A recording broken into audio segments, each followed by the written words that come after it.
l'artère est complètement bouchée. Nous avons mis à l'intérieur de cette artère, vous voyez, l'artère commence à réapparaître tout doucement. On a mis un guide.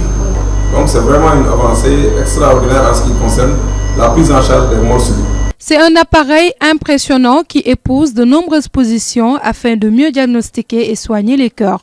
Car notre cœur peut à tout moment s'asphyxier si les artères coronaires sont bouchées. Grâce à la nouvelle unité de cardiologie interventionnelle de l'hôpital Aristide Le Dantec, une nouvelle vie est offerte aux patients atteints d'infarctus du myocarde. La coronographie permet de faire un diagnostic plus approfondi des artères du cœur et d'intervenir rapidement car tout se joue sur le temps. Ces patients théoriquement ont soit une, deux ou trois artères au niveau du cœur, donc qui sont soit rétrécies ou bouchées. Et quand ces artères sont rétrécies ou bouchées, donc ils vont empêcher l'irrigation du myocarde. Le myocarde, c'est le muscle du cœur. Et quand le muscle ne reçoit plus assez de sang, donc il souffre. Et c'est cette souffrance qui se traduit par cette douleur. Les chirurgiens en cardiologie vont avec cet appareil réaliser ce qui était encore impensable il y a quelques années, remplacer les pièces défectueuses du cœur, régler ses battements, adapter des nouveaux vaisseaux, offrir un large panel d'intervention adapté à chaque pathologie. Avec cet appareil, on peut mettre en place des sondes, donc c'est des dispositifs qu'on met dans le cœur via donc, cet appareil-là. Et une fois positionné au niveau de ces circuits, on peut appliquer une énergie qui s'appelle la radiofréquence pour brûler ces circuits anormaux.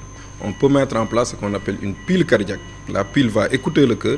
Si le cœur est trop lent, la pile restaure la communication entre la chambre haute et la chambre basse. Quelques 122 patients ont pu être soignés grâce à cette unité.